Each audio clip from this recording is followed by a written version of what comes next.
All right, let's go ahead and call this meeting to order at 9 a.m. Mr. Recording Secretary, can you take the roll, please? Chair Okrepke, Here. Councilmember Fleming, and Councilmember Alvarez. Present.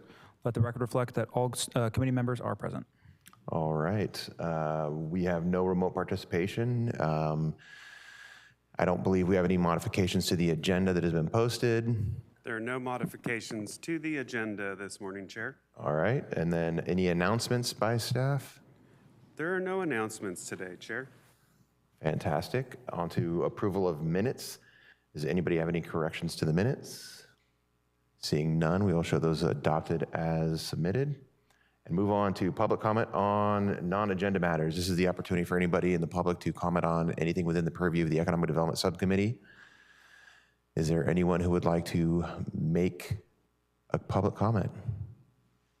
Seeing none, we'll close public comment. And I don't believe there are any matters held in committee, so we'll move on to presentations. 8.1, presentation from staff on the Santa Rosa Tourism Business Improvement Area. Thank you, Chair. I'm going to share my screen, bring up today's presentation.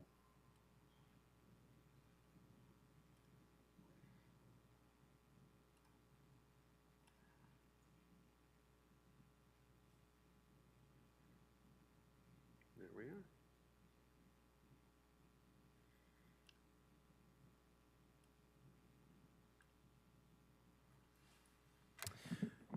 The purpose of the first presentation on our agenda today, Chair, is to give some background and context on the Santa Rosa Tourism Business Improvement Area, tourism assessments in general, and next steps regarding tourism assessments and SRTBIA in Santa Rosa for the purposes of driving activity which increases hotel stays in our jurisdiction.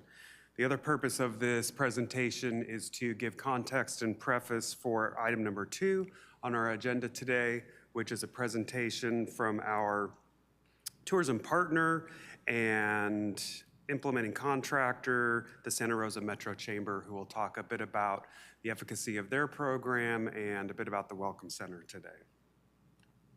So to start with a little bit of a background and overview on the Santa Rosa Tourism Business Improvement Area. This is a somewhat complex and lengthy historical initiative that we've tried to distill down into a few sentences here as illustrated on the screen.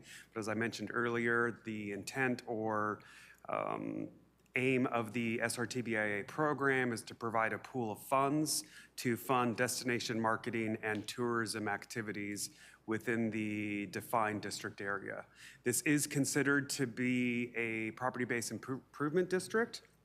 Those districts are authorized under California Streets and Highways Code and then established via an ordinance which was adopted previously by City Council.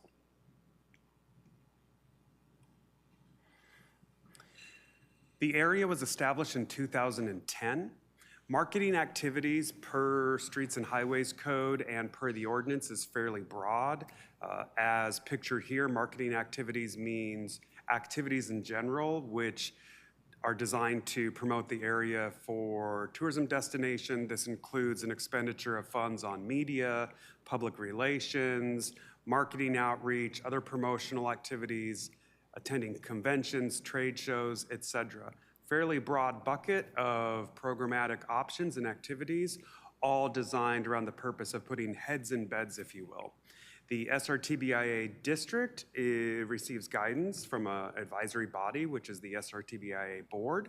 That board, per the ordinance, currently has a composition of 1 member of the Santa Rosa Chamber, 1 member of Santa Rosa city staff, and then 3 hotel operators. Together, that advisory board makes recommendations concerning the expenditure of these funds, vis-a-vis primarily through the adoption and guidance for the annual work plan. The city, per the ordinance, is allowed to contract with a contractor to carry out a portion of the services. Those are the services that the chamber will be talking about later today. That's a 70-30% split. Therefore, the Santa Rosa Metro Chamber is acting under the ordinance as the contractor administering those marketing activities and services. There's a flow chart here on the screen which explains the collection of assessments on lodging in Santa Rosa. It's fairly, as I mentioned earlier, complex, a lot of history to it, and we tried to distill it down into an image that was clear and easy to understand. But essentially, on the lodging activities within the city, there are 3 charges. There's a TOT charge with transient occupancy tax charge. That rate is set at 11%. Those funds go into the general fund, and those funds support public safety and other city services such as police, fire, housing services, et cetera, just to improve our community as a destination for tourists. Then there are 2 BIA, Business Improvement Area assessments, that are also attached to lodging costs within the city. The first being a 3% assessment for the SRTBIA, the Santa Rosa Business Improvement Area, and that is to fund marketing tourism activities. And then the last is a 2% Sonoma County Tourism BIA. We, other jurisdictions, though not all, 2 have opted out, pay this BIA to the county. Those funds are dispersed to Sonoma County Tourism for the purpose of broader regional tourism and destination marketing activity to drive tourism in the county. Important to note that on top of the 2 BIA assessments, there's also a 2% administrative fee. That's the cost for the city to collect and remit those funds. So what staff wanted to do today was really illustrate the potential of tourism in Santa Rosa and why this is an important conversation for our community, why the SRTBIA district was formed, why we have a board governing the activities of that fund, and why the hoteliers and lodgers have opted into the BIA program. You can see here, if we look at what we call the tourism pie by the numbers, we have a total of 2,000, just over 2,050 hotels, hotel rooms, I should say, in Santa Rosa. The average daily rate, and this fluctuates and varies, is around $140 a night for each one of those rooms. So from that, we're able to extrapolate, just looking at hotel rooms, if every one of those rooms was filled at 100% occupancy, 365 days a year, it would generate $105 approximately $1 million in lodging-related revenue. From that revenue, the assessments are derived. So the higher the revenue, the more assessment funding we have to fund these activities for tourism.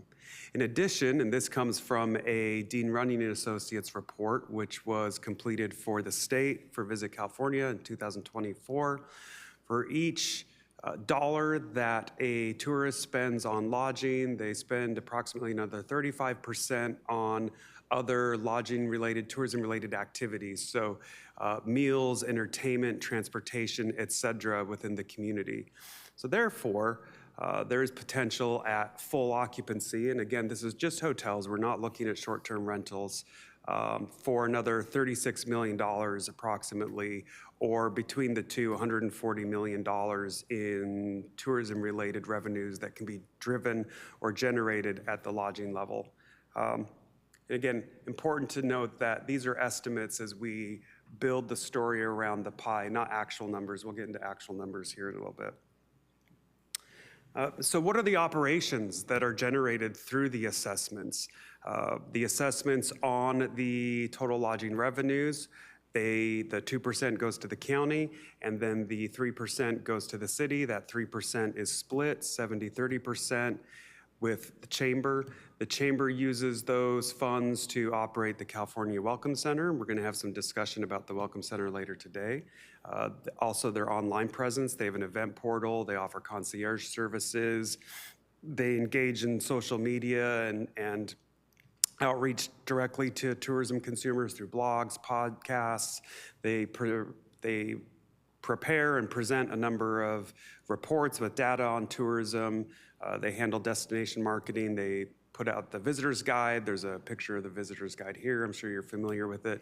These are just some of the programs that the chamber, through its Visit Santa Rosa initiative, are operating using those funds that are coming from lodging revenues or from the assessments placed on lodging revenues. This is another chart with the total tourism pie, if you will, visualized. With the total lodging revenues and the potential for that additional 35% on ancillary revenues and spend by consumers, equaling approximately $142 million annually. Again, that's an estimate based on 100% occupancy, also based on the ADR. It's important to note that the higher our occupancy goes, the higher ADR can go as well, because that increases more demand because we have less available.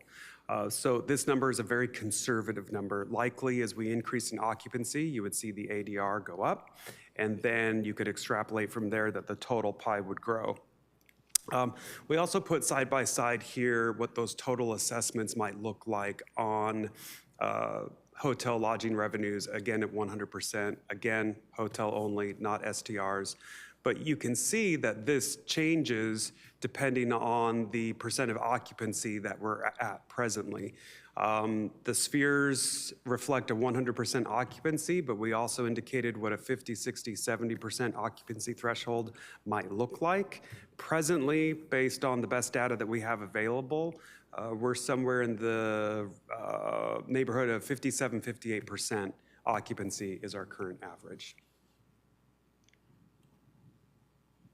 This is just a monetary breakdown of, again, estimates based on the full pie, looking at the 3% BIA and how that BIA is broken out, how the TOT is broken out, and how the 2%, excuse me, is broken out at different occupancy thresholds, 50%, 60%, 70%. You can see that those assessments grow as the pie grows, and that creates more revenue for funding tourism program activities and other tourism initiatives.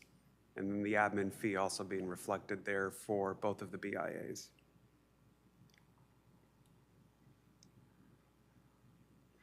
This is a further breakdown on the split. That 3% BIA is split 70-30% after the 2% admin fee is charged. So the 2% admin fee comes off the top. You can see that at a, for example, 60% occupancy threshold for just hotel revenues alone, the BIA assessment would be approximately $855,000 to both the chamber and the city, which would be, or to the chamber with the city receiving $555,000. Sonoma County Tourism does not split or share any of the revenues that they receive. They receive all of it after the 2% administrative fee. And based on our discussions with Sonoma County Tourism, they did share that they don't earmark the funds that they receive or bucket them separately by jurisdiction per se.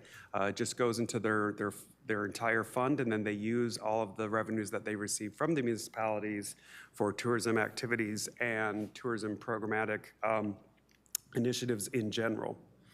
So if we want to get into some actuals, we've been looking at estimates based on what if the pie were full, if we were leasing all of our hotel rooms or they were at different rates, various degrees of occupancy, what that total might look like. These are some actuals based on the budget that was presented to the SRTBIA board and then in turn presented to City Council when that SRTBIA work plan and annual goal document was brought to City Council for final adoption. Again, this is based on an occupancy of approximately 58%.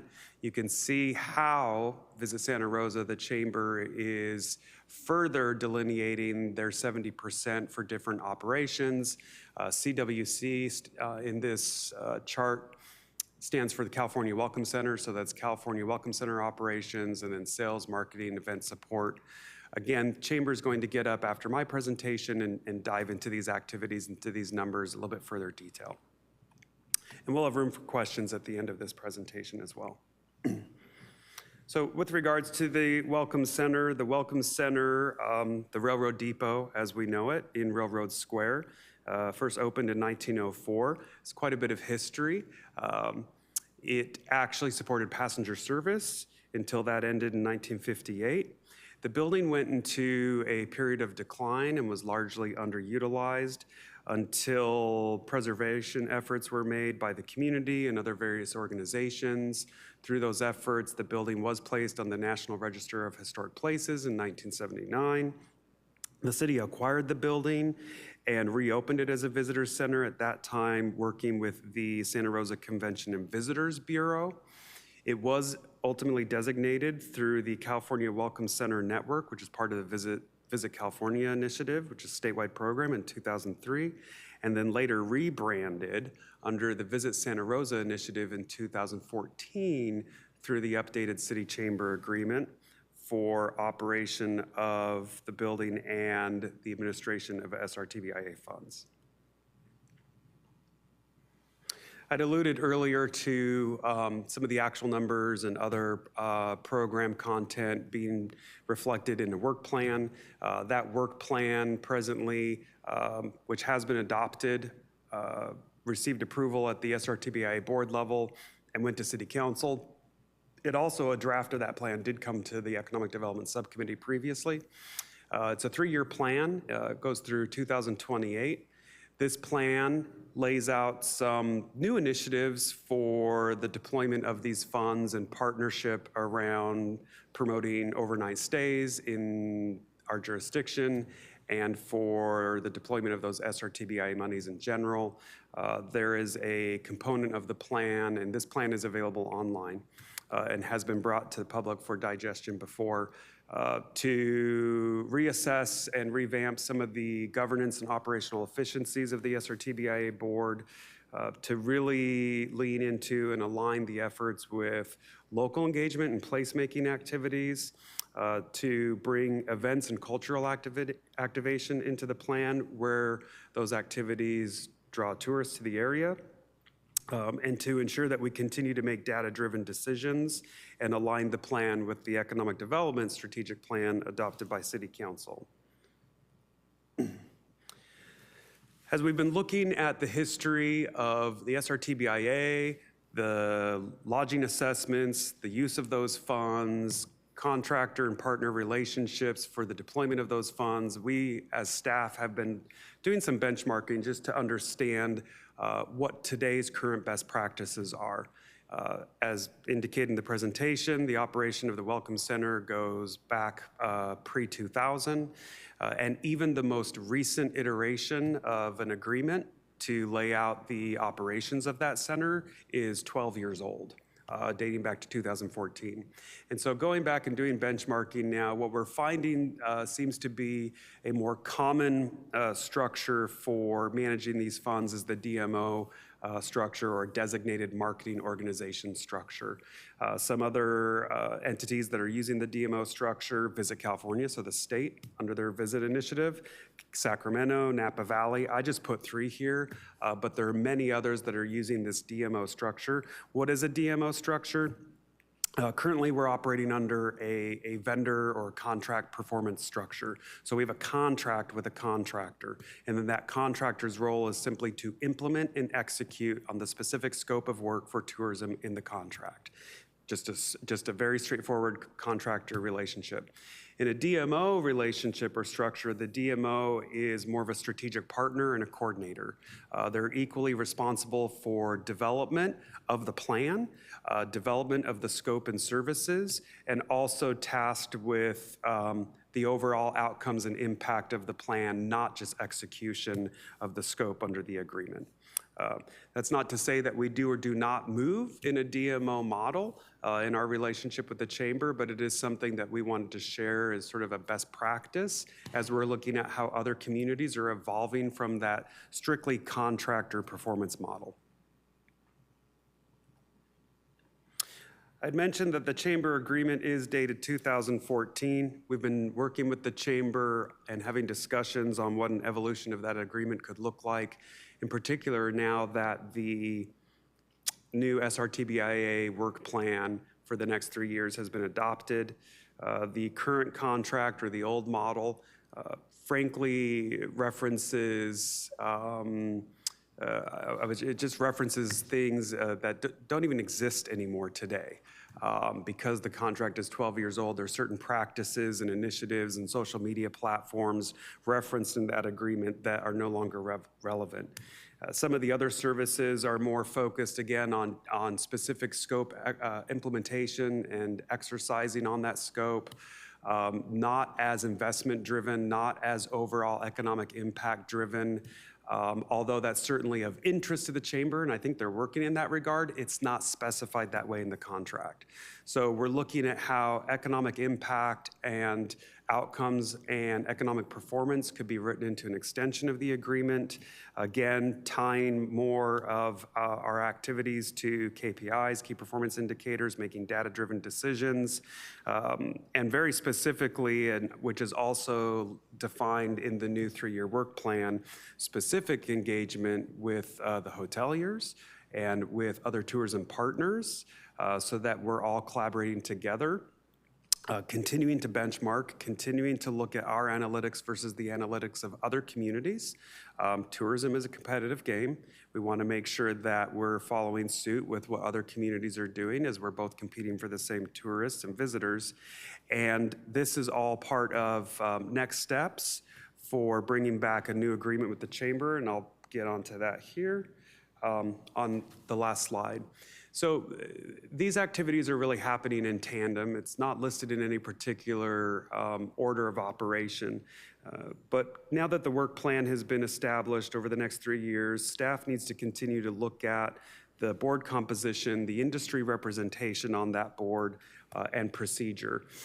The board's lacking certain processes and procedures, which would be commonplace to a board of this nature. We're working with the clerk and our administrative team to review best practices. We anticipate that we'll be bringing some modifications to how the SRTBIA board operates and what potential industry representation and composition looks like.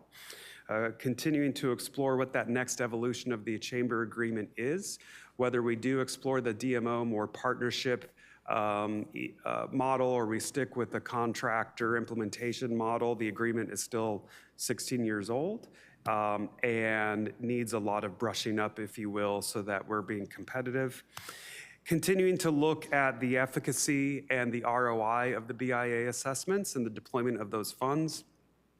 For years, we've been collecting those funds from hoteliers, but we really haven't done a deep dive on the ROI of those funds and understanding if the deployment of the funds are in bucket A versus bucket B, where are we really getting the best bang for our buck, if you will, so that we can make really strategic decisions concerning the deployment of those funds. And then finally, the development of a Santa Rosa specific tourism strategic plan. We do not have a Santa Rosa specific tourism strategic plan. We collect assessments on lodging revenues for the purposes of driving and paying for tourism-related activities, and we have a contract with the chamber dated 2014 to do that, and we now have the new work plan. But really, we need to understand what does tourism look like specifically for Santa Rosa, what moves the needle, and then how can we ensure that our activities, resources, staff time, partner relationships are all being aligned to that degree so that we're really making the most of the funds that the hoteliers themselves, as this is a self-assessment, are paying for these activities. And with that, happy to answer any questions that you may have. But before questions, I will give our Planning and Economic Development Director, Gabe Osborne, the opportunity if he has anything else that he would like to add or share to the presentation. Thank you, Scott. And really just a quick add to summarize the purpose of this item. Obviously, we want to do our best to attract tourism to Santa Rosa. And a lot of the mathematical calculations we showed is to really highlight some of the economic benefit physically from a dollar standpoint in doing that. So when we look at 100% capacity in a hotel, probably not really achievable, but increasing from 60% to 70% is. And what does that result in TOT, but also money that can funnel back into that? An important point, as Scott mentioned, you can increase the average daily rate by increasing the demand. You also hit a point where you're really saturating the market and you are creating more of an appetizing environment for more hoteliers to come into the market. Where I would say right now is we have hotels that come in that want to compete with other hotels. We do not necessarily have a market that's really busting at the seams from room availability. That would look more probably like an 80 to 90 occupancy rate averaged over the years. Really, peaks are important, but understanding that you can sell hotel rooms in the winter is equally as important. So this really sets the framework and it sets the goal of what we're trying to achieve with our policy modifications. And hopefully it's helpful to put some dollars to it. Obviously, driving TOT is important to the city's budget.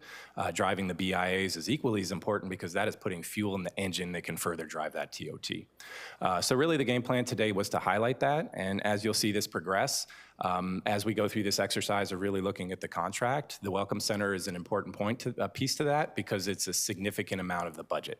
And understanding the importance of a Welcome Center 40 years ago in relationship today as to what we hope that the committee can provide some feedback on, really the desire to operate as it currently is or to reevaluate that. These are one of the areas that as we go through this exercise, we want to do as much public engagement as possible to understand that we're actually on the right track with developing our tourism strategy, to bump up those percentage points to get closer to 70 and 80 in that room occupancy. So hopefully that provides an additional context to the point of today. And with that, we'll forward it back to you, Chair, for any questions that the committee may have. Thank you very much. Do we have any questions? Member Alvarez. Thank you, sir. In regards to the metrics, how far does our data go back in comparisons that we can use moving forward? Thank you, Council Member. That's a good question. We do have historical data on the assessments themselves because we're handling the collection. The city's handling the collection and then remitting those funds. So through our finance team, we're able to go back through establishment of SRTBIA, which was 2010. 16 years. In those 16 years, is there a way for us to also compare what policy changes we've made as a city of Santa Rosa and how those policy changes have affected business within the city of Santa Rosa, including the need for hospitality? That's a very interesting point. That's something that we've not done, but we certainly could look at the span of that period of time and assess how certain decisions made might have impacted positively or negatively the need for hospitality, lodging, et cetera. Yeah. I know that I would appreciate it. It kind of tells us where we've been and what direction we're actually traveling, why we're traveling that way. So for me, that would be very telling. Thank you. Thank you. I agree. Seeing trends over time would be useful. To paraphrase, I think to know where you're going, you got to know where you've been. One question I did have, and the only reason I'm asking this is because Director Osborne may know this offhand, is that 2,053 hotel rooms, how does that compare pre-Tubbs? Because we lost a significant amount of hotel rooms in Tubbs. We did. We actually recouped those rooms through redevelopment that occurred outside of Tubbs because we had active hotels. So we're actually in an increase in the number of hotel rooms. I don't have the exact total off the top of my head, but we have more available rooms now than we did prior to the 2017 Tubbs fire. Thank you. And I believe we have more in the pipeline as well. Is that correct? We do, correct. All right, thank you.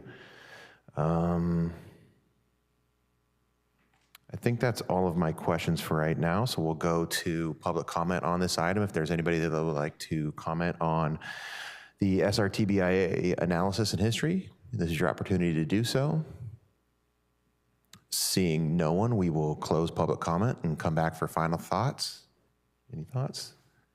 I think I appreciate you putting this report together. I think our discussion on the upcoming item about the Welcome Center is going to be useful, but I do agree with the need at some point for a tourism strategic plan where some of our questions that we have about trends and what decisions have been made will probably come into play pretty significantly in that process. So thank you very much for this presentation. And with that, we can close out this item and move on to item 9, partner reports, a partner presentation from the Santa Rosa Metro Chamber on Visit Santa Rosa initiatives and Welcome Center. Yes, thank you, Chair. As I mentioned earlier, this is somewhat of a part 2 to the presentation that we just received on tourism in the city of Santa Rosa, tourism activities, the use of the funds, and the agreement with the chamber, and how those funds are deployed, including for operations of the California Designated Welcome Center. Today, pleased to be joined by the CEO of the Santa Rosa Metro Chamber, Ananda Sweet, and also the Vice President of Marketing and Communications, Janelle Myers, who will be talking through some of these points. I will be operating the slides.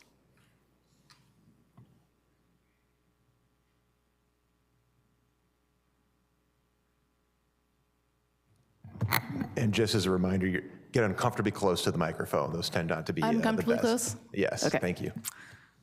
Good morning. Thank you very much for having us this morning for this discussion.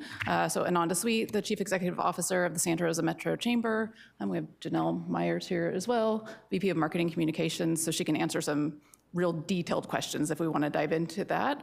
The focus here today really is to dive into the California Welcome Center, but for context, I think helpful to just understand our whole approach, right, with those Visit Santa Rosa dollars. So I'll start by just sharing that for the last year, really, we've spent time doing a deep analysis of everything that we do with Visit Santa Rosa. So really, right, ensuring that we're not simply moving forward programs because it's how we've been doing them for years or decades, but really being thoughtful about what is today's best practice in destination marketing, what are some opportunities that didn't exist before that we could take better advantage of today, particularly around understanding key performance indicators and return on investment of some of those investments that we're making in marketing dollars. There's just so much more data available to us today than there was even a few years ago, right? So I can say that you saw our ad in San Diego and 60 days later, that's your same device showed up at Hotel E, as an example. So there's a lot of opportunity now to really understand where some of our targeted marketing investments are making the biggest return and to maximize those and to continue to refine and fine tune those investments that we're making. As part of that deep dive analysis, I would say we've also really worked on ensuring that we're working in partnership with the city team. I think it's really helpful, right? Our work in destination marketing is one piece of our broader economic development approach.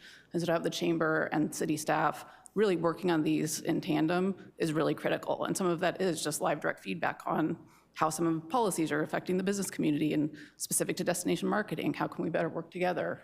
And I'd share that that has been, I think, from our perspective, very successful, right? I think this table, we've come together to work a lot more closely together than we had historically, and I think we're already seeing the benefits of that. All right, so going into just a quick broad overview of how we spend those dollars, it's broken down into marketing, promotions, and public relations, event support and attractions, and then welcome center operations, and group sales. So I'll give you like a high-level overview of how we look at that. If you'd go to the next slide, please. So on group sales, we have a focused approach that is looking at predominantly meeting and event opportunities. So we have a sales director whose primary purpose is to meet with anyone who might be bringing groups here in any form to generate overnight stays in Santa Rosa.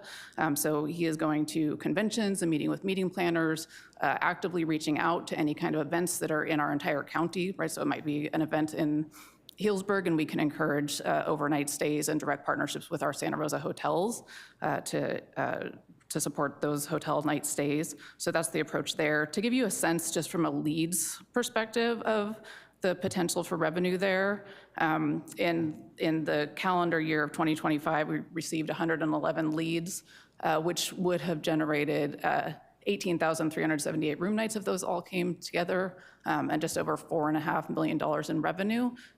This is an area where it is really tricky to get a solid confirmed booked room nights.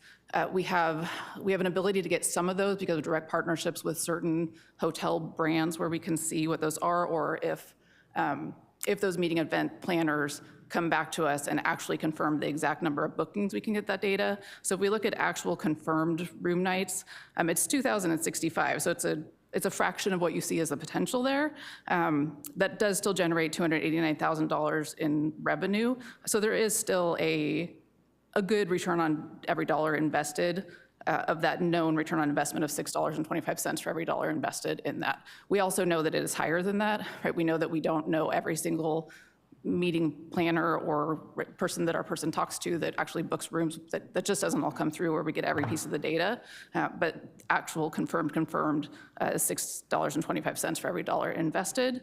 And then if you look at that total revenue marker, right, that the city staff showed you, is actually $7.25 if you look at the 30% generated.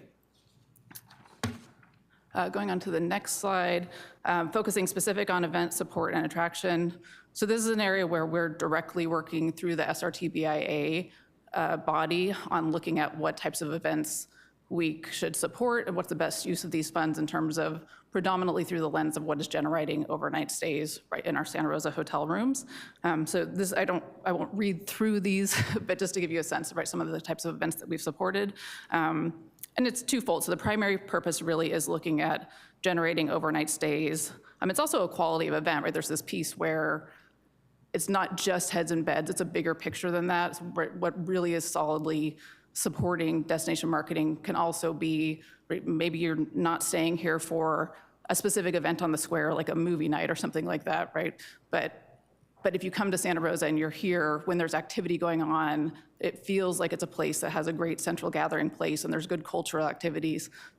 That also has a destination marketing value that you're more likely to have a good experience and come back and talk about it and post on social media. So it's a little bit broader than that, but for the specific of these event support and attraction, the primary focus is sort of that traditional heads in bed and what's gonna generate that. I'll just point out here in this example chart, one of the ones that we listed, Winter Jam, was not one that was SRTBI funded. We didn't give that event any kind of dollar event support, but through the work of our marketing manager, that team, we were able to recruit the event to partner with our Santa Rosa hotels. So even though it's not in Santa Rosa, they've specifically got partnerships where they're doing room blocks in Santa Rosa hotels. Marketing and promotions. We're doing a variety of marketing campaigns throughout the year, of course, but to give you a couple of examples, here you've got our third night free. So this really came out of partnership with our hotels. We do stakeholder meetings with all of the hoteliers that pay into the BIA on a regular basis. We get their feedback on what they would like to see, what they would like to participate in, what they're seeing directly, right? So in the industry and specific to Santa Rosa. And so third night free, they were really wanting to work with us on some kind of offer that would incentivize increasing room nights, and third night free was a very successful campaign.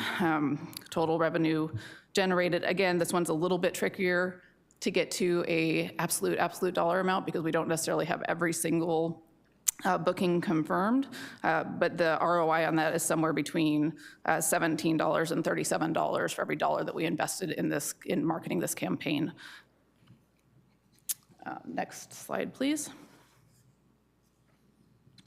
And then, so this next one is an example of another campaign, our Visit Santa Rosa brand campaign. So we had a whole Cheers to Being Here campaign, really focused in on people who intended to, we have a very specific targeted audience that we look at with campaigns like this. So it's people who like outdoor recreation, people who we know are likely to look for a food destination, wine and beer, so those things that are unique to Santa Rosa, and then some targeted, right, making sure that they are seeing our specific ads, or that while they're doing a search, they see those ads.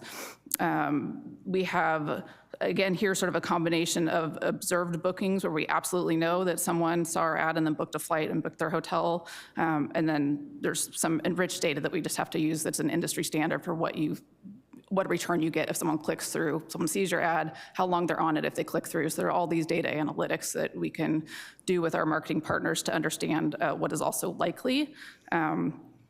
So we had a hotel revenue from ad exposed users that is absolutely known, observed as $16,337. And then using sort of that enriched data, we think it's closer to $231,000. So again, it is a little bit of a sort of a combination of data science and known data, and that known data does get better and better, right, as we get more availability between, knowing that your credit card was in this location and then booked, or lives in a certain location and was used in a certain location, or knowing that your cell phone lives in a certain address or zip code and then showed up in specific hotels. So it's a combination of multiple factors, and the data does just keep getting better and better. So I look forward to being able to share more and more precise return on investment data.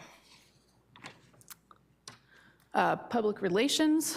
So this is a great piece of what we do that has a big return and that we can tell the story in a way that it has sort of broader reach than that specific marketing that we do. So you can see here the result of our reaching out to get a bigger audience around through publications. So from Visit California to, if you think of high value social media partners, Travel and Leisure, AARP. So these are just some of the places, the ways that Santa Rosa was featured from our public relations work. And then partnership projects. So these are things like the beer passport that I'm sure you're all aware of that we do every February. So initially this was something that Visit Santa Rosa launched because February hotel stays were down and we were looking for a way to both support our breweries and our local hotels. It's been very successful. Our hoteliers love it, our breweries love it, I think Santa Rosans love it, and also visitors really like coming, right? You can earn a medal for drinking beer in Sonoma County. It's a great way to experience our destination for sure. We've transformed that over time to be more user-friendly. Right now it's on an app, it's a digital device, so it's easy to access. Anyone can do it, and we just continue to have a bigger and bigger following on that. Peanuts on Parade was also working in partnership with Snoopy's, and really, we have all these great statues of Snoopy and his friends all over Santa Rosa to really maximize that and also turn that into an opportunity, like a really experience-based opportunity of going and finding all of the different statues. Our visitor guides that you see up on one of these images here, so we put that out annually. It goes out here locally, of course, in the Santa Rosa airport and with our hotel partners, and I think also importantly to our destinations where people would likely see it. So you're gonna find it in an airport that has direct flights to Santa Rosa, as an example. Southwest Airlines recruitment, we were actively involved in the work with our other partners, and of course predominantly the airport, on getting Southwest here, right, talking about Santa Rosa as a great place to do business, and right, how critical it is for us to get Southwest here and to increase our connectivity, how critical that is for our destination marketing work and economic development overall. And then most recently, as an example of partnership, is working directly with the city's economic development team on the film industry work. So that's, I think, a tremendous untapped opportunity that we're excited to partner with the city's economic development team on. Right, we have great examples of film that's been done here in Santa Rosa. There's a lot of great history there, and a tremendous opportunity. Right, we're a great community that has so many different types of sites and shooting potential, and we're thrilled to be a part of that. And of course, that would generate a lot of room nights when we talk specifically about heads and beds. If we can have a film project here, right, you're generating a lot of room nights, and then broadly a lot of economic development. Okay, so moving on to the focus of the conversation. That was really, again, just to give you sort of a broad, very fast, high level what Visit Santa Rosa focuses on. The California Welcome Center has also been, right, a key foundational piece of that work over the decades. And I would say decades ago, it was really a boon to a local economy and community if you could have a California Welcome Center destination, right? The way that visitors experienced a community, if you hadn't yet been to a community, you would maybe do a little bit of research or talk to a travel agent, but you would get there, you'd go to, if you had a California Welcome Center, right, you can go into the Welcome Center, you could learn all about what should I do while I'm here for this week, for these 3 days, have that direct concierge experience. You maybe hadn't done any of that research ahead of time because you just wouldn't have access to the type of research that you have today.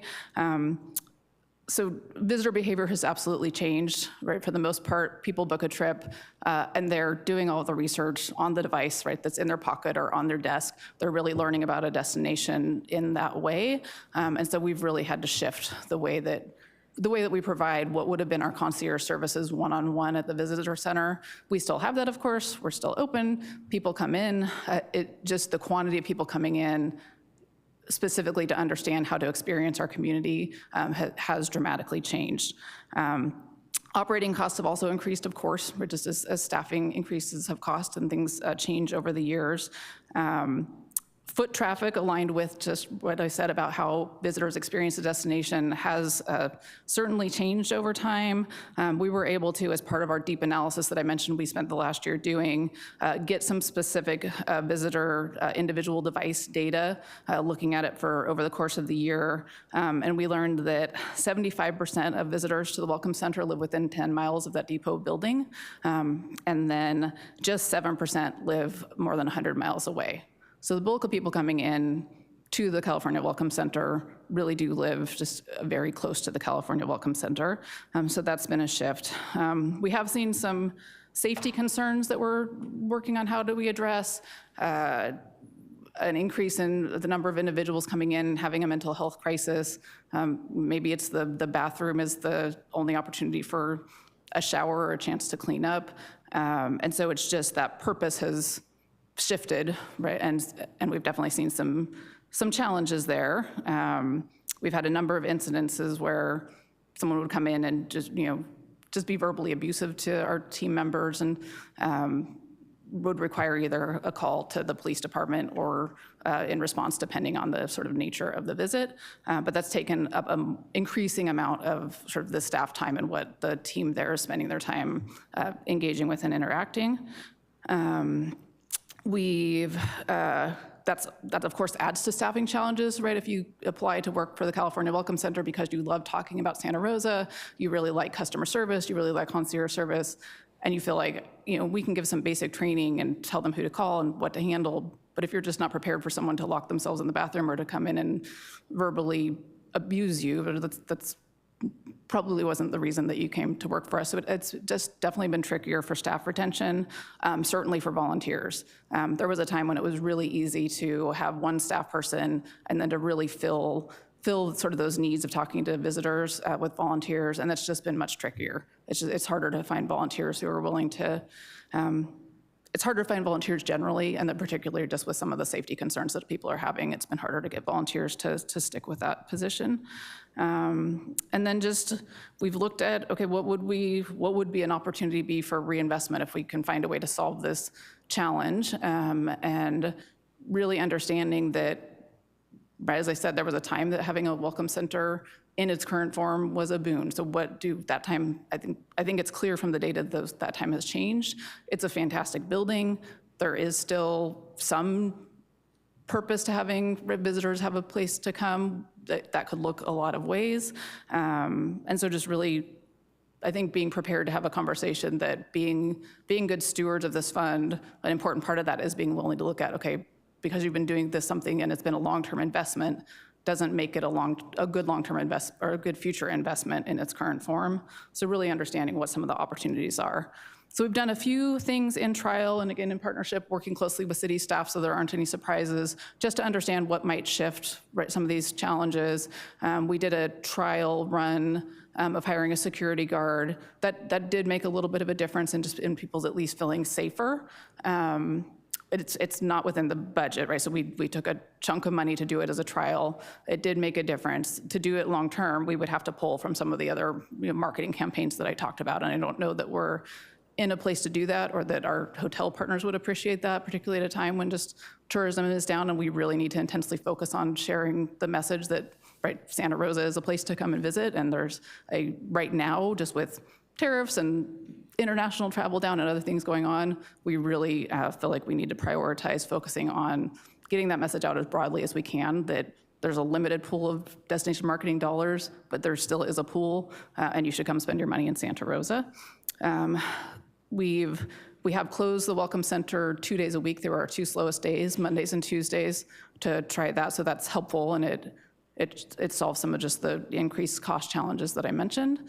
And then we're working through what some partnerships, what can some partnerships look like, and just trying to be thoughtful about. Again, it's a fantastic building, so is there a way to maximize some partnerships? We've brought in some trial art shows just to see, like working with museum partners, that kind of thing.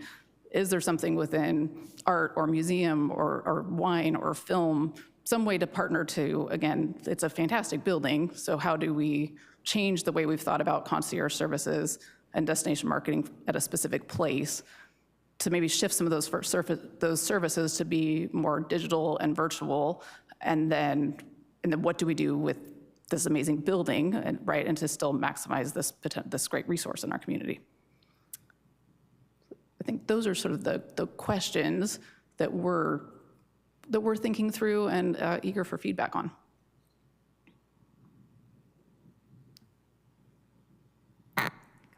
Yeah, I think I covered actions taken, need for strategic direction.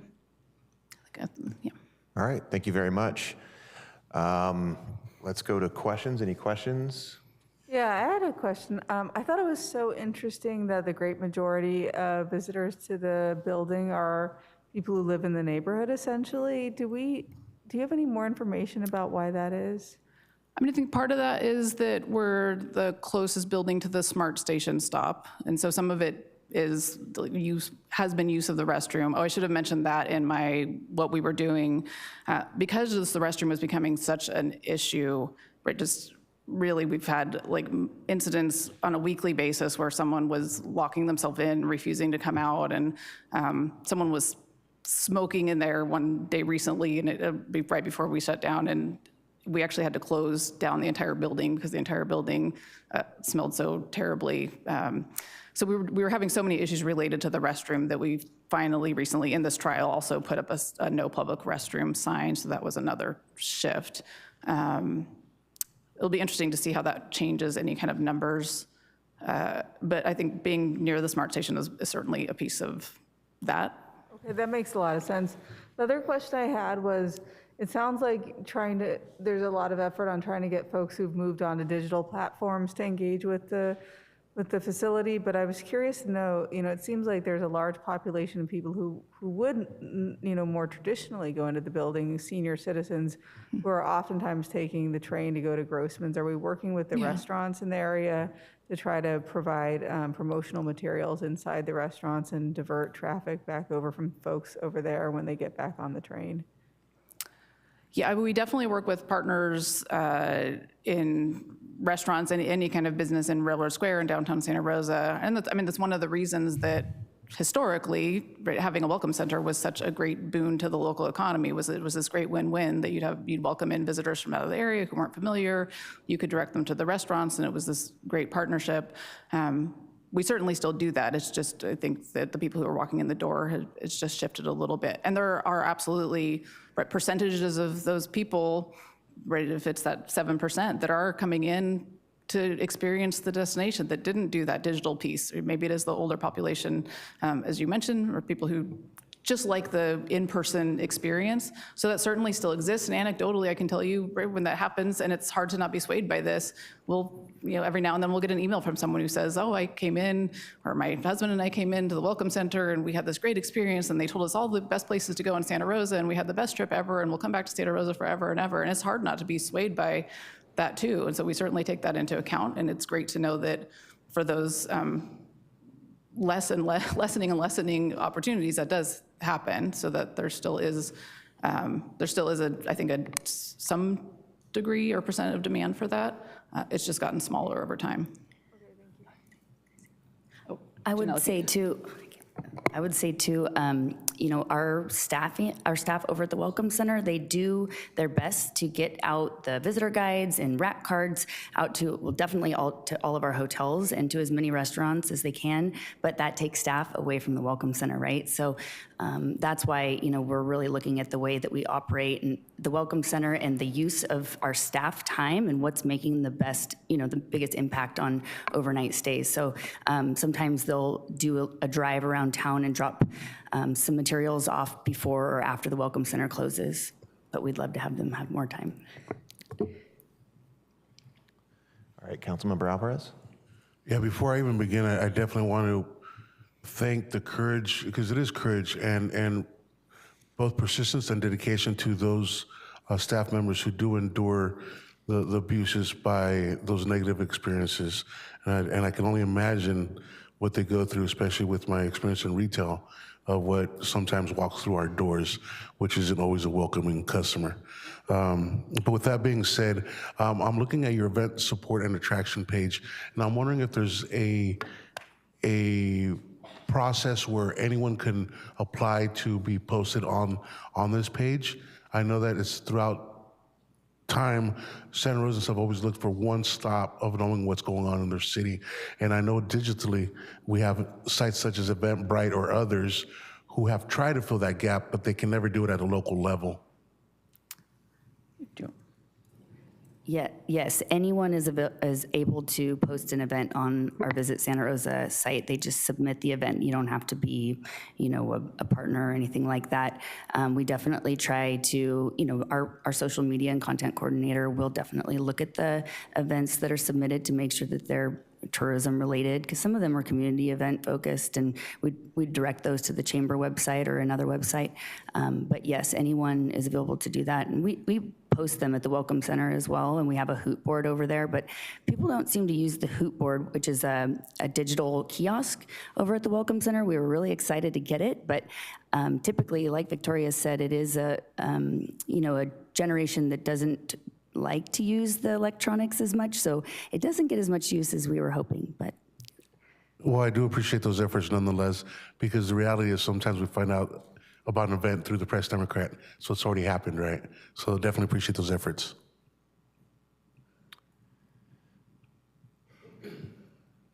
I think my only question would be that 7% from over 100 miles away, aside from SMART, the Welcome Center isn't really centrally located. So would that be, my presumption is that those would be walking from nearby hotels? How do we have any idea of how they get to the Welcome Center or where they're coming from locally? I mean, we still list the Welcome Center on our Visit Santa Rosa site as a way to experience the community. So some may find it as they're deciding what to do in Santa Rosa. And if you still love the idea of coming in and having sort of that in-person concierge service, then maybe you saw it on our website. Do you have any specific?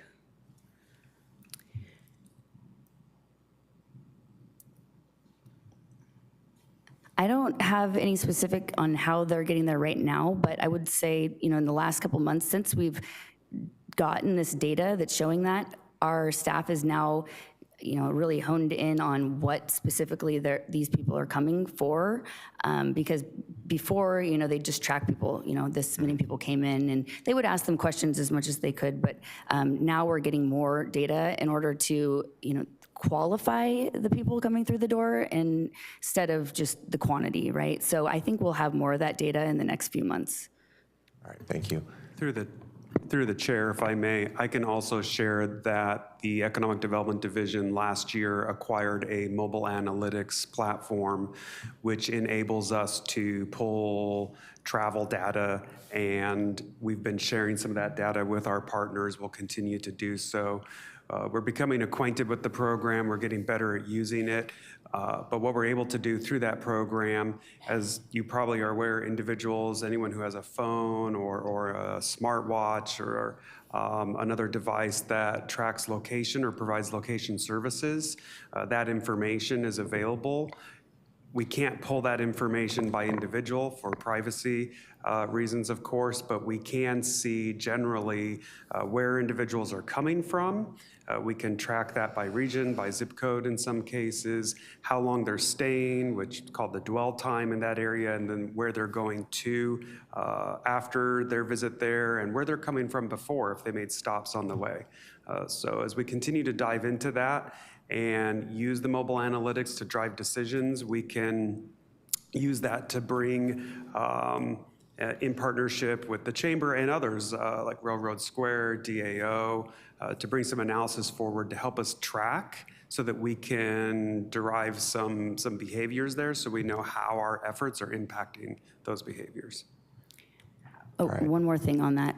We have historically always noted as many people as we can question when they come through the door. If it gets busy, they may not be able to talk to every person, but we are required by Visit California and Sonoma County Tourism for the small grant we get from them to list approximately how many people are coming from out of state, and if we can get that, information from them verbally, or if they're international. But like Scott said, some of the new data we're finding, we can actually get their zip codes. It's not extremely specific, but yeah, there'll be more and more of that coming in the next, in the next years for sure. And then on our annual report, we always list how many international we have, and then domestic and California specific visitors at the Welcome Center. All right, thank you. With that, we'll go to public comment on this item. If there is anybody who would like to make public comment on this item, please go ahead and move to one of the podiums. We'll give you 3 minutes to say your piece. Hi. My name is Amanda Janik. I'm the Executive Director of the Historic Railroad Square Association. I have a couple questions and just a little bit of feedback, and I might be able to answer Councilmember Fleming's question about the rate of local versus not local people coming and using the Welcome Center. So my office is in the California Welcome Center, for which I'm very grateful. And so I overhear a lot that's happening in the Welcome Center. And so I can tell you what I hear a lot is that there might be local people coming in, but often they are asking for brochures or welcome packets or things to give to their visitors from out of town that are coming to visit them, or they want to plan a day or a weekend with visitors they have coming from wherever, East Coast, Michigan, Sacramento, whatever. And so that would be my feedback to your question of why is it just local people, the majority using this space. They're using it to give information to their guests that are coming to visit them.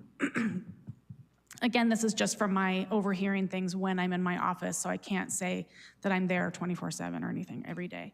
One thing that I've also noticed is the closing of the bathrooms, I believe has had a negative impact on the image of Santa Rosa and especially the Welcome Center. I've had a lot of people, I overhear so many people coming in and asking to use the bathroom, even though there are signs all over the Welcome Center saying no bathrooms, no loitering.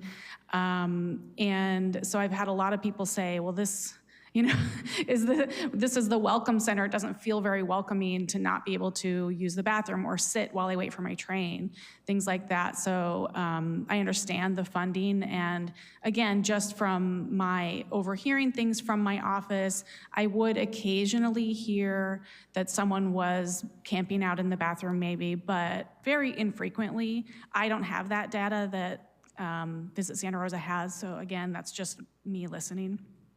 I think you may have answered my question, Janelle, already. I was going to ask if there's any data prior to the 2025-2026 data that you've provided, just because I know when I first came into this position, there were a lot of volunteers, and they've kind of tapered off pretty quickly around mid-2024, 2025. And I was curious just about whether they've been, the intention is to replace them, et cetera. And I do also want to just note that that 7% within or 100 miles or less, Railroad Square, I believe if I've done my numbers right, we have about 501 hotel rooms, which is just under 25% of all the hotel rooms. So thank you. I'll stop there. Thank you. Is there anybody else that would like to please make your way to the podium?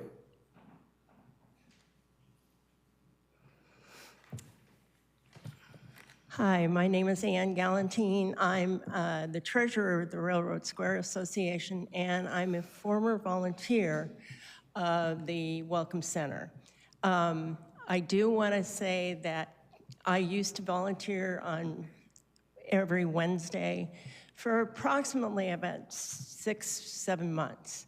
And I saw a lot of people coming from outside the area. A lot of people were coming from Novato and having lunch, because especially older folks, because it was a free ride, so they would make the trip up and they had a great time. I also saw that, the records show that some of the there weren't a lot of people from outside a big area. But I met other people that were I met some people from France, some people from Japan there and stuff like that. It was a lot of fun. And volunteering could have been a lot more fun if we had a lot of stuff to do. But, you know, on a Wednesday, you didn't have a lot of people coming in. But we did, you know, see people. We gave them as much information. There are a lot of people who also come in for the SMART train schedules. So that's another reason why probably local people do come in. So thank you. Thank you. Is there anybody else that would like to comment? Seeing none, we'll close public comment and come back for final comments. Councilmember Alvarez? I haven't seen the SMART schedule, so I'm speaking out of ignorance, but is there a link to the website on those SMART schedules? She's nodding yes. Visit Santa Rosa or to Yes, Smart? yes. I don't think they have our website on their schedules. We should ask them to do that, though. I That'd like be that a idea. that'd be a great cross-reference idea. promotion, Yeah, definitely. especially as they sit there. And actually, the second question, I know that the front side of the building that faces the SMART rails, are there any benches on that side? I don't think there is there? I thought there, maybe, well, not, I thought there were some benches. I thought there were benches too. Amanda might know. She's there more. I can't. And whenever I get lost, no, there's not. Yeah, because whenever I get lost and I have to do a circle around the building itself, or used to, I don't remember seeing benches, and I'm wondering if that would be a great way to implement a seating opportunity for people waiting for those buses, and maybe against that, those brick walls, posting the events on a monthly basis for the events that are happening within the city of Santa Rosa. I mean, I'll leave it up to those that know best, but just a thought that came to mind. So I think for me, the one thing that's interesting is when we look at the event support and promotions and all this stuff, the ROI on those trend anywhere from 525% to 17x and more. And then the ROI on the Welcome Center seems far less, if any. I mean, just to keep it open, it's over $300,000. And then if we want to add security, it gets closer to $500,000. I don't know. For me, that doesn't seem like a great use of funds. And I'm curious if there would be better uses for it. Not that we don't need a welcome center, but as we've learned with a lot of other aspects of economic development, over the last 10 years or so, people's habits have changed in the way they access things. Whether, there's an entire generation that uses Instagram to find events and register and all of those things and wouldn't go into a brick and mortar. So I think that's one of my concerns with this is the money being used versus the use of people coming from over 100 miles away. I mean, 7% is not great. So by all means. I think I know where you're going, Chair. I can add some information that we had planned to also, at the conclusion of this presentation, present today, and then I can turn it over to Chamber CEO Ananda Sweet. But we have been exploring what potential alternatives or options could be to engage with the community through the use of that center, but doing more so in partnership with nonprofits, community organizations, maybe private industry. When an organization has a budget deficit, it has a ripple impact even to the bottom. And we're seeing that impact at a programmatic level. And so to your point, as we look at the deployment of these funds, if on current average ADR and occupancy, the 70% that goes to the chamber for deployment, 1/3 of that is going to a program where there's single-digit return, we're looking very closely at those as being dollars that really the taxpayer is paying, the consumer is paying that at the end of the day. That's passed through, charged back to them. So our fiduciary responsibility to see what's the best efficacy of those funds without necessarily just shuttering the center.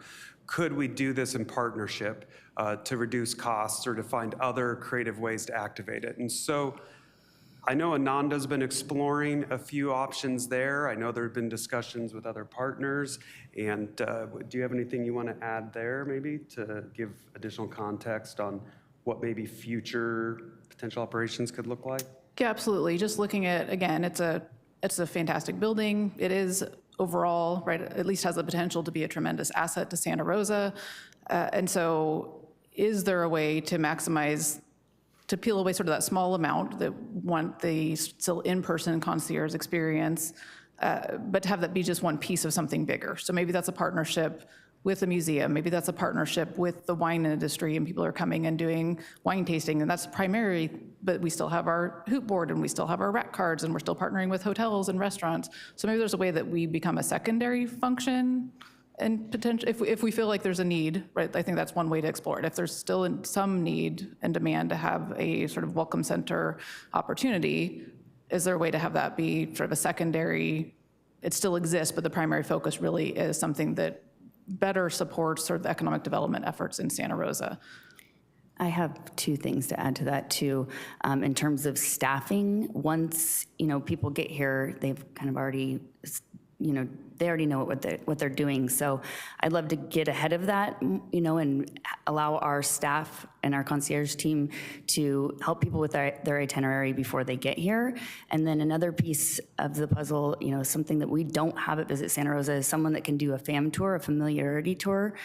So great, people come to the Welcome Center, then we can take them out to some of our favorite places. They're not stuck in the Welcome Center. They can actually help people get to where they're going. So just a few more ideas.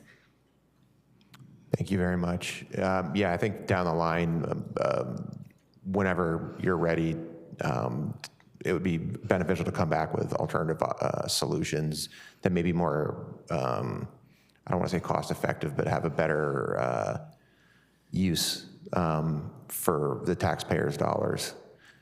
Councilmember Fleming? Yeah, I have a question. Who owns the building and the land? The city owns the building, or I should let the city answer that. It's your building. It's okay if you know the answers. So we lease the building. We have a lease agreement. We don't pay anything. The city owns the whole thing. Depot Park, the parking lot, and the building is all owned by the city. Yeah. Correct. Yeah. Is there any encumbrances upon it besides our contract with the chamber? Or is there any historic registers or anything like that? I'm looking at Jill Scott, and she is shaking her head no. It is historic? It's So historic. it's not like we could just like demo it or something like that? Okay. All right. I think that it's important to consider going forward that that we not get into like a Frankenstein situation with it, that just because it is historic and because we love it, and for all of us who care deeply about Santa Rosa and all of our landmarks, that propping this up as it is not necessarily the best and highest use of the land. I mean, setting aside, I know this is blasphemy, but like, let's be honest, setting aside the historic piece of it, probably the best land use, if we could afford it, would be to build a significant underground garage and turn it into a park. I know that that's like, difficult to like, but we, and we might need to have like a kiosk, like how we have at Courthouse Square, for people to get information, and some sort of restroom that could be better regulated to deal with the issues that come with extreme poverty. But, I think that we have to be mindful of how much resources we put into this thing. I love it. I hope it stays open. I hope that it thrives, but I think that honestly, it may not be the long-term solution just with our limited resources, but I hope to be proven wrong. All right, thank you. Councilmember Alvarez? And I don't expect you to have this answer, but I'm wondering, what is the ridership of SMART incoming and outgoing from that station? Oh, Right. And the reason I asked the question is I'm looking at it from this angle. We have all these folks coming and going from our city of Santa Rosa that are 30 feet away from this building. How do we capture that better or best? You turn on your microphone, please.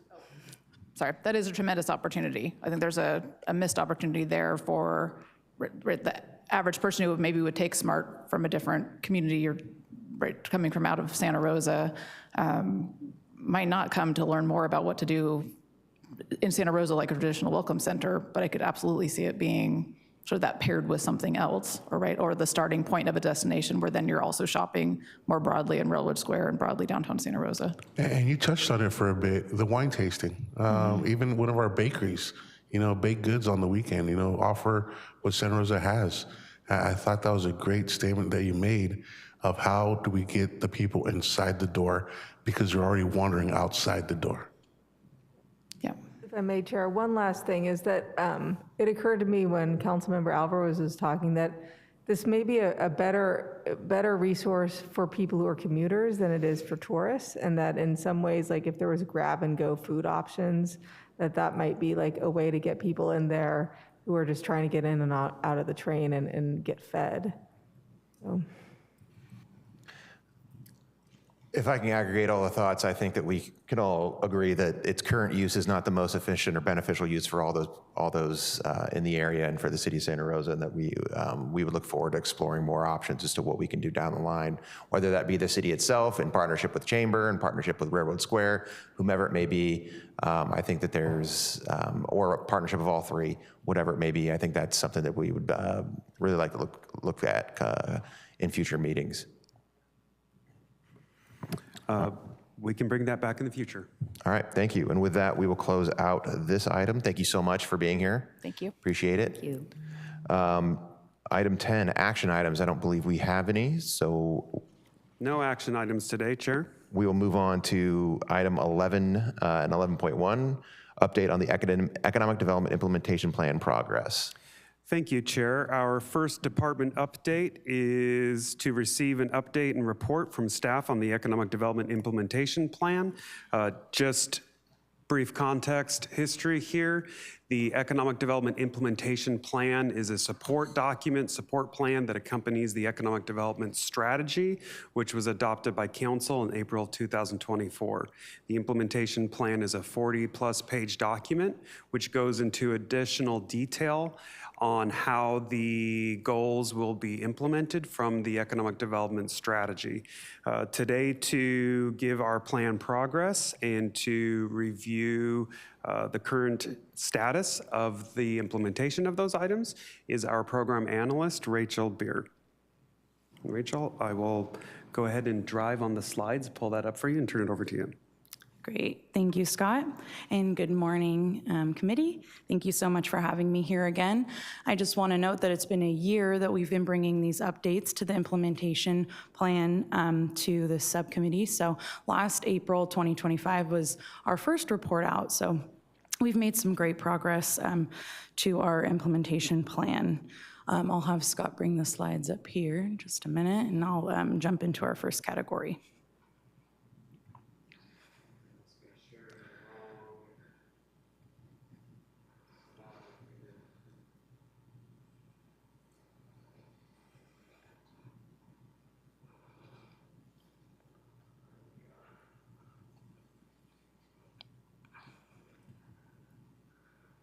Great, thank you.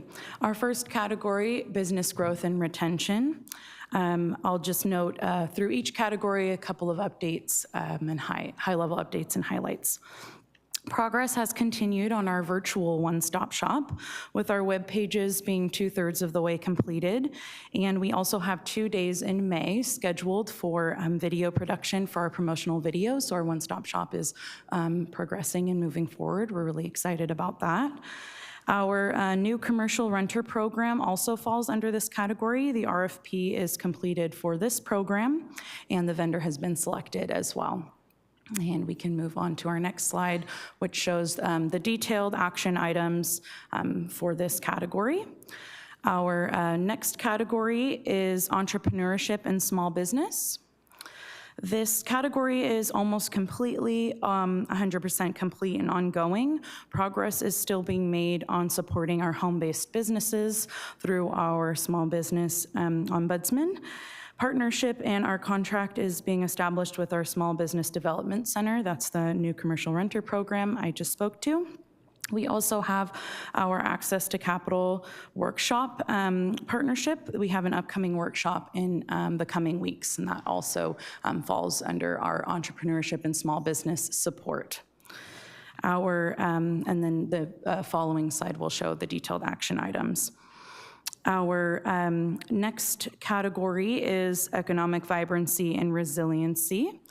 I have with me today our real property manager, Jill Scott. She will be speaking more on expanding the downtown asset strategy. I'll hand it over to her to provide a quick update on that. Good afternoon, everyone. Jill Scott, real property manager. A quick update for you all on the downtown asset strategy. You may have seen that the RFP queue just went out for our Garage 5 site on 3rd and D Street. So we're looking for development ideas on that. Questions are due on that RFP on May 18th, and then proposals are due on June 29th. So that's the newest update. The White House site development ENA is moving along with the developer, LH Housing, that was chosen by City Council. We expect to be bringing the full development agreement next month to Council for approval. Lot 2, which is the parking lot over across from Macy's, is moving along. We are in the process of purchasing that back from the original developer. And then we have lot 11, which is behind like Belly Left Coast Kitchen. That lot is completed through the Surplus Lands Act process, and that one is also ready to go out on RFP after Garage 5 is completed. And that's our update on the assets. Great, thank you, Jill. Other than that, for this category, it is almost all complete and ongoing. Work is still being done on our economic fund for feasibility studies, as well as amendments to the zoning code that are occurring ongoing. For our last category, community investment, this category has been completed 100% with all of these projects and initiatives continued and ongoing, of course. The final category we wrapped up this past fall was childcare support with our childcare guide we brought to this subcommittee. And that wraps up our overview on implementation plan report out. Thank you. Thank you, Rachel. And through the chair, I can add the implementation plan covers many topics for economic development which are ongoing. And whereas there may be a specific goal or initiative where we're reporting we have met that goal at a level of 100%, it doesn't mean that the work stops there. Childcare, for example. We were tasked with some specifics to support that industry. We completed that initial task. Even though it's being reflected now as a task which has been wholly addressed, it doesn't mean that we've checked it off our list. We're a little over halfway through the implementation period of the 3-year economic development strategy, which was adopted by Council in April of 2024.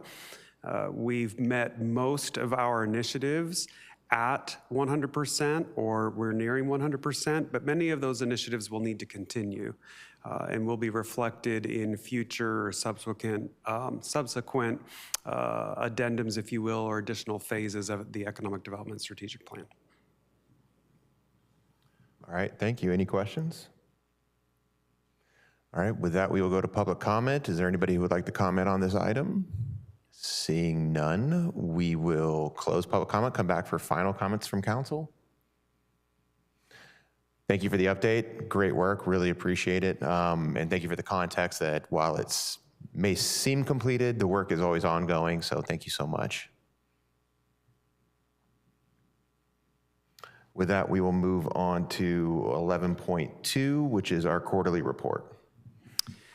Thank you, Chair. One of the deliverables of the Economic Development Strategy and the work through the implementation plan is to track and monitor and report on certain key data points and metrics.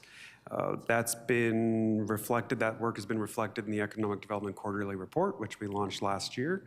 And here to review the latest iteration of that report, again, Rachel Beer, Program Analyst for the Economic Development Division. I'll turn it over to Rachel, and I will bring up her slides. Thank you, Scott. I don't have specific slides, but if you wanted to share the report, you're welcome to here. Our quarterly report for April encompasses this first quarter of the year, January through March. This is our third report. I think as Scott just mentioned, we had our first in July of last year, our second at the end of 2025, and then this is now our third. We will continue through this year.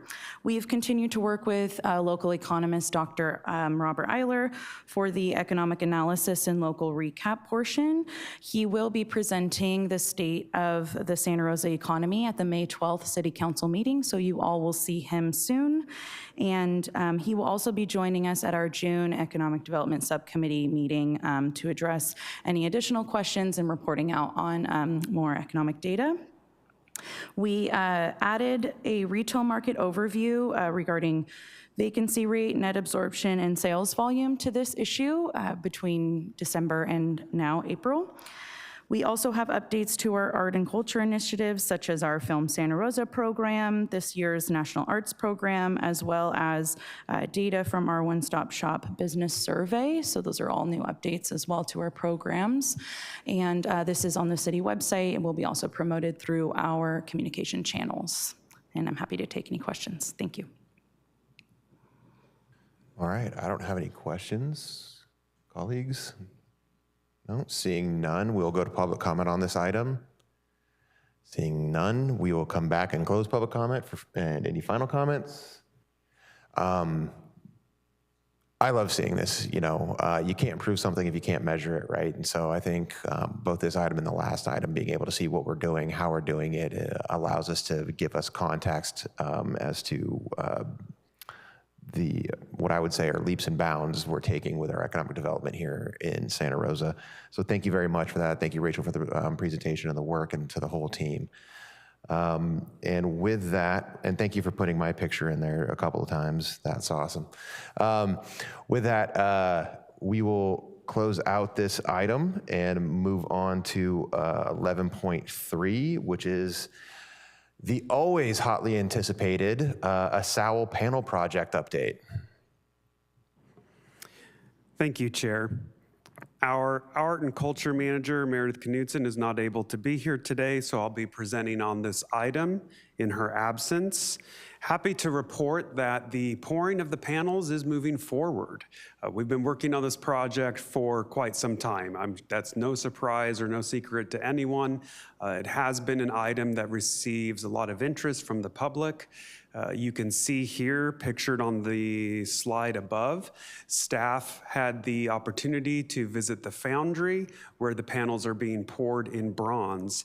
We've made actually a number of progress inspections there to the foundry. This was not our first visit, and it probably won't be our last, but we were pleased to see that 4 of the panels, I should say, have been poured. The panels, as pictured here, quite large, true to the original size of the original panels, which are presently in storage, and quite heavy too, as bronze is a heavy material. The family of Ruth Asawa, the original artist, met us here for this last inspection of the panels, and that was a really rewarding experience. We continue to keep the family involved on the process and to talk about what the display of the panels will look like in the future. Staff also continues to engage the public and the community with regard to prior conversation we've had wherein Councilmember Alvarez conversation came up about the setup of events in the square and the setup of the temporary stage in the square to support events and how that might intersect with or or block the display of the panels and what can be done there. So we continue to have discussions with our partners about alternatives to display. Nothing has been formalized to a point where we would be bringing recommendations forward, but scoping and discovery around that conversation is occurring. So we will continue to advise and inform the Arts and Public Places Committee, APPC. They've also continued to receive reports on the Asawa panels and the progress, and we'll continue to bring progress reports here. Nothing other specific or contextual to share other than to bring for the public digestion the image of the panels finally being poured, which we're very excited about. And just also to continue to monitor and understand that bronze is predominantly copper, a copper product, and copper continues to rise in price. And other labor and other factors, the shipment and transportation of panels takes fuel, and fuel continues to rise in price. So we have seen the need to make adjustments to the budget on this, something that our team's working very closely with our finance partners, finance team on as we continue to work toward full completion of this project. So happy to take any questions that you may have. All right, thank you very much. Any questions? Councilmember Alvarez. If you know, what's the approximate weight of each one of these panels? Several tons is what they told us. I'm glad to hear that they're heavy. So they're not easily moved or loaded on a truck. No. Very well. Nor do I think a scrapyard could easily take them.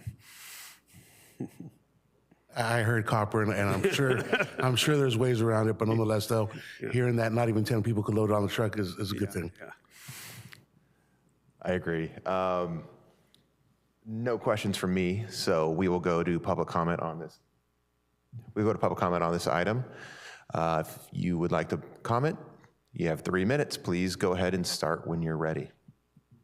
Great, thank you. Morning, Jeff Okrepski and honorable members of the Economic Development Subcommittee. My name is Kristen Kiefer. I am the Vice Chair of the Art and Public Places Committee. I am so glad to hear this update, and I would love to share more information about timeline and upcoming opportunity to view one of the panels before they are installed. So I would love to partner with this committee as this project goes forward. I do a lot of advertising with the Santa Rosa Urban Arts Partnership and Creative Sonoma. I think these are great outlets to advertise this opportunity, especially after last year's exhibit at the San Francisco MoMA featuring Ruth Asawa. There is a lot of buzz within the Bay Area arts community around Ruth Asawa, and I don't want to lose this momentum with this project. So the more that we can advertise and say that this is coming back and how important of a resource this is, I think this will put more heads in beds, especially from arts and tourism travel opportunities. So thank you so much for your continued work on this. I got to be part of the team that put together the plans for this years ago when we reunified Courthouse Square. And this still has community drive and momentum. Please do not forget to tell and advertise this to your community supporters. We don't forget, and we want to be part of this chapter. Thank you. Thank you very much. We will close public comment and come back. Any final thoughts from either of my colleagues?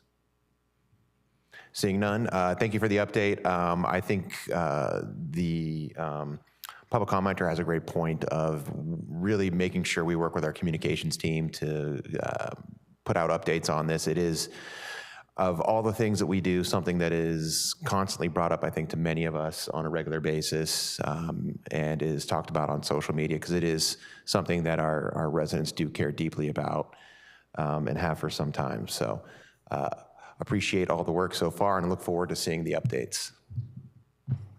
With that, we will close out item 11.3, move on to item 12. Any other updates from the strategic plan activities? Thank you, Chair. Yes, we have a number of other updates. This is a bit of just the rapid fire portion of the session where we just go through a number of things that we're working on. It's also one of my favorite portions because I don't have to navigate slides on the slide deck. Happy to share that the Planning Economic Development Director and I and our Chief Financial Officer and I are continuing to have discussions around what a 2.0 iteration of the strategic plan, the Economic Development Strategy Plan might look like. But from an advanced planning perspective, also doing some benchmarking around understanding and coming back with the ideas for how to continue to sustain and fund economic development initiatives in perpetuity. Having the privilege and the honor of being able to wear another hat, being a appointed board member for CalEd, which is the California Association for Local Economic Development, and privileged to support Santa Rosa on that board. We benchmark on economic development as a practice and a profession through the entire state. One thing that we're keenly aware of is that economic development is one of those things typically funded during good times and then underfunded during bad times. However, the need to sustain and preserve livelihoods exists regardless for both good and bad times. So looking at this from the lens of how can we ensure that our economic development activities and our efforts to help the community, help businesses is somewhat bulletproof, so that if there is a decline in the economy, when businesses need the support the most, we're not seeing a decrease in our services. So that's something that will be coming back to this body in the future for additional discussion. We're working in partnership on a number of other exciting initiatives on April 27th and again on May 4th and May 11th. Our team is partnering with the county, Chase Bank, Creaser Capital to host an Access to Capital workshop. This is a free workshop series in Roseland. It will be available in Spanish.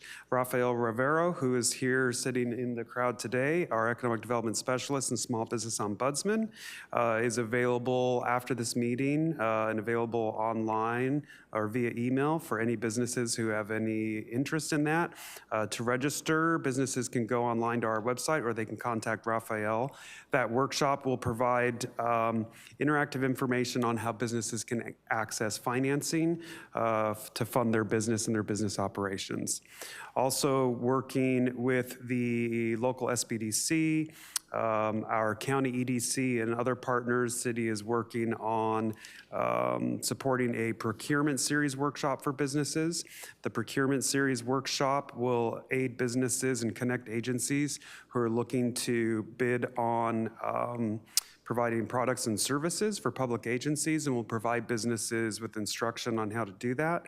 Again, as with most of our small business initiatives, if anyone has a question, they can go onto our website. We do have some flyers that we can make available at the back of the room. I think we have flyers at the counter as well, planning counter, and also city manager's office. Public can pick those up there, or the public can reach out to Rafael Rivero, our small business ombudsman. Also pleased to announce that on April 15th, we will have a Permits 101 webinar. This is a 101 webinar at a real fundamental level. What we have found is that many businesses, small businesses in particular, who do not have the ability to hire engineers or pay for technical experts or advisors to support them, they come to City Hall and they're navigating the permit process from anew. And in some cases, it may be the first time they've ever navigated a commercial permit process. So Rafael Rivero and Jill Garibaldi with our building team, and then myself also working very closely with our chief building official and our planning team. We've all worked together across the divisions to put together this planning webinar workshop. It will be recorded. It will be live, so there will be opportunity for individuals to ask questions, but then we'll record it and host it online so that anyone who missed the opportunity can go back and watch it. And again, that will just be a basic 101. I'm a business, I need a permit. What type of permit do I need? Because there are very many permits. And how do I navigate those portals and online in-person processes to obtain those permits? Also, pleased to announce, we actually brought to this subcommittee prior a list of options for supporting the activation of small shop spaces within the downtown and in other business corridors like Roseland, like others. And it was through the feedback of this committee that we settled on the new commercial renter program, which was talked about previously, or has been talked about in previous meetings. That new commercial renter program was developed in partnership with internal, external partners, went through an RFP process, a request for proposals process.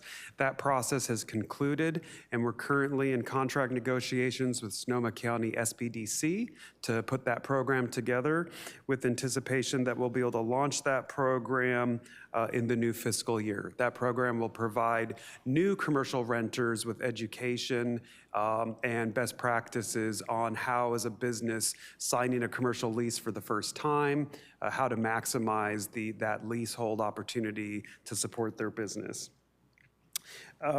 Also working on another number of other placemaking destination initiatives. For that, I'm going to turn it over to Rachel Beer, Program Analyst, who's going to talk a little bit about the Creative Corridor and a little bit about Ross Street Pilot, the pedestrianization pilot program. Rachel. Great, thank you, Scott, and good morning again. Our Creative Corridor, I believe we spoke to this group about in the past, is our city-led planning and coordination with our businesses along West Steele. So these are comprised of the Schultz Museum, Snoopy's Home Ice, and the Children's Museum. I meet with them monthly. This has been ongoing since middle of last year. We're working on a variety of coordinated branding, wayfinding, and placemaking initiatives. So I'm also working interdepartmentally with other divisions on these projects. All of them are currently in the planning and design phase, but quickly approaching implementation, so we'll have more updates for this group soon. Some of these projects include pole banners throughout the corridor, a kiosk sign at the SMART station with a map of the corridor, replacement and wayfinding signage at Guerneville Road and West Steele Lane, and additional wayfinding signage along West Steele. We also are working on a marketing and branding strategy for the Creative Corridor as a whole. So this group is very engaged with this partnership. It's been a great one that we've established. For the Ross Street Activation Pilot Program, this is a partnership with our Downtown Action organization as well as neighboring businesses and property owners along Ross Street. This ad hoc meets bi-weekly, and we are working to activate Ross Street for an extended period of time. So the details and logistics of this program are being worked through right now, and the implementation is planned for late summer and early fall of this year. So more updates to come. Thank you both, or thank you everyone. Thank you, Rachel. And I've just got two more updates and then we'll close it out. Updating this body and the public on the opportunity related to United Soccer League. There's a lot of work happening in the background with regards to United Soccer League.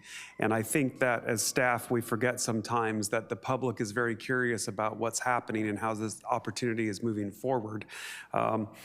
Being quiet on the subject does not mean that there's not a lot of work happening behind the scenes in the background. We're still in a bit of a scoping and discovery phase, which is why there hasn't been as much new information coming forward. But I can share that the agreement or LOI, letter of intent, with United Soccer League was extended by a period of 6 months. It was originally executed in March of last year. It would have expired March of this year. However, the parties did agree to extend that contract by an additional 6 months because there is belief by the parties that there's still opportunity to be explored, potential for the project to potentially come to fruition.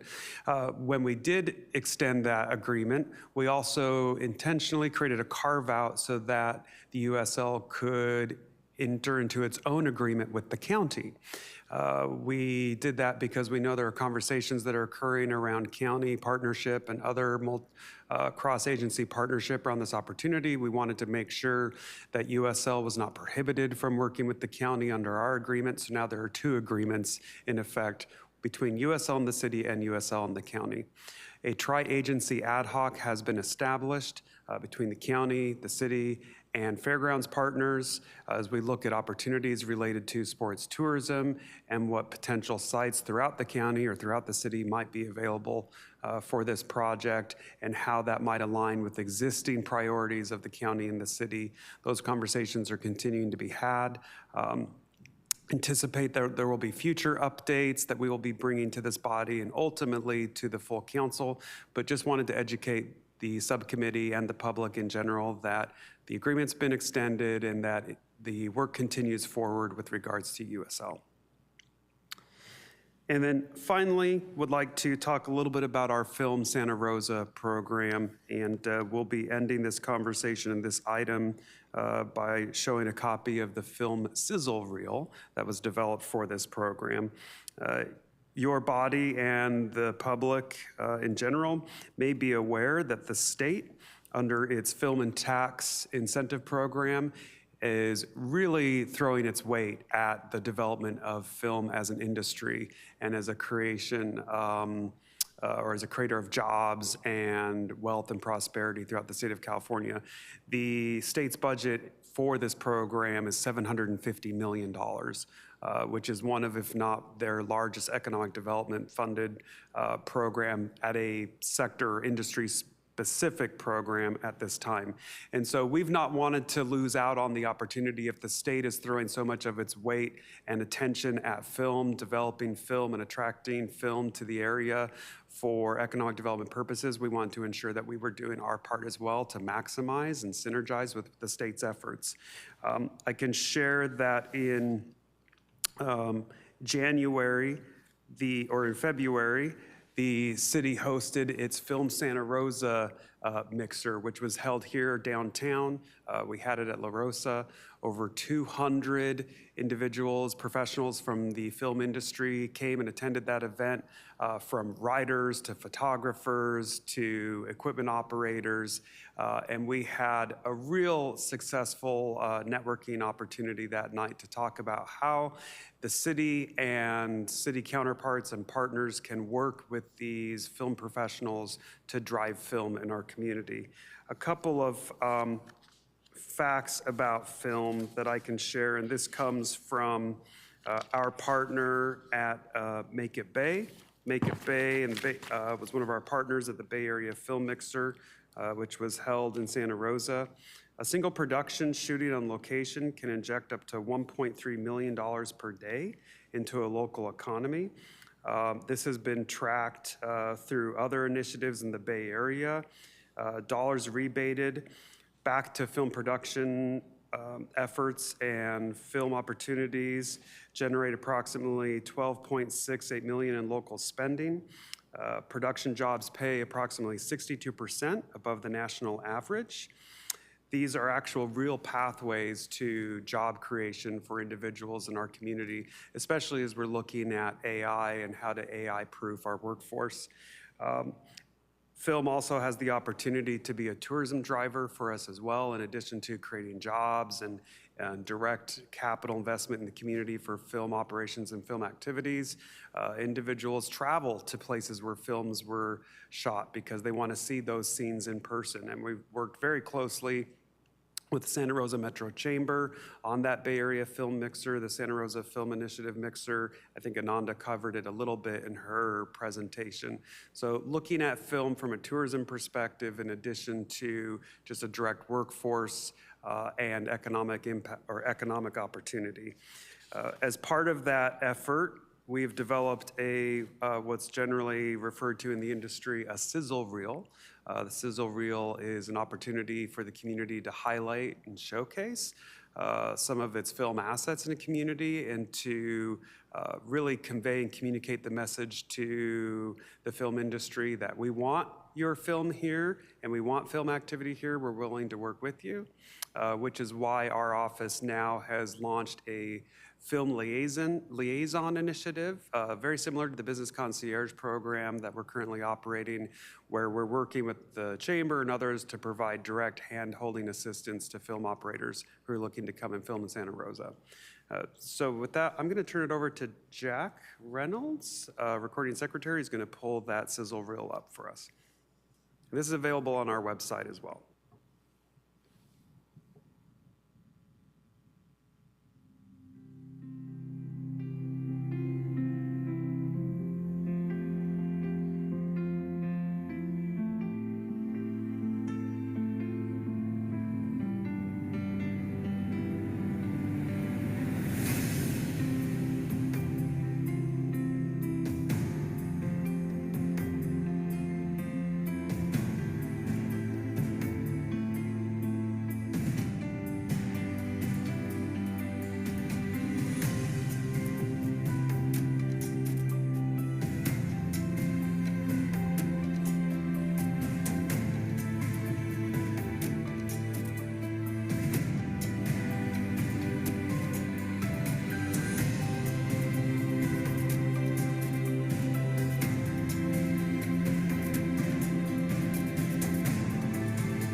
Thank you, Jack.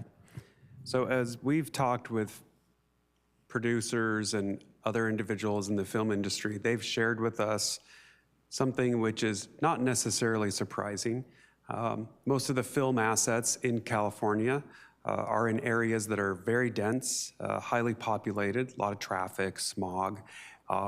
And these are individuals and people too, people with families, and they don't like to travel out of state if they don't have to to get their shots and to produce their film content. They want to stay in California, but they're looking for communities like Santa Rosa where they can continue to operate, but maybe in a little bit sort of smaller fashion, if you will, than on some of the typical backlots that exist today. So this is an opportunity, I think, for us to continue to work with not just this industry, but other industries, and we'll continue to do the same and produce more assets like this as we look to recruit other industries to the community. And so that concludes our other updates section. Appreciate the opportunity, and I'll turn it back over to you, Chair. All right, any questions on this report? Seeing none, we'll go to public comment. Any public comment? Seeing none, we will close public comment. Come back, any final comments? No final comments for me other than to say congratulations on your appointment to the board, Mr. Adair. Congratulations. And also, am I right? You said at the very beginning you were appointed to the Khaled. Khaled? Yeah, all right. A lot of updates in there, so I want to make sure. And then other than that, the only thing I want to say is that as we're looking at the strategic plan 2.0, I'll quote the great philosopher, Michael Tyson, everyone's got a plan until they get punched in the face. So while I appreciate a strategic plan, I want to be able to be nimble and not box ourselves in with it. So as you move forward, I think with that, just keep that in mind. So with that, we will close out this item. Moving on to item 13, there's no committee assignments to consider. And item 14, future agenda items, anything from staff on that? Nothing from staff on that. All right, coming back here, anything from my colleagues? Seeing none, we will close that and move on to item 15, adjournment, and we will adjourn at 10:52. Thank you very much. Thank you.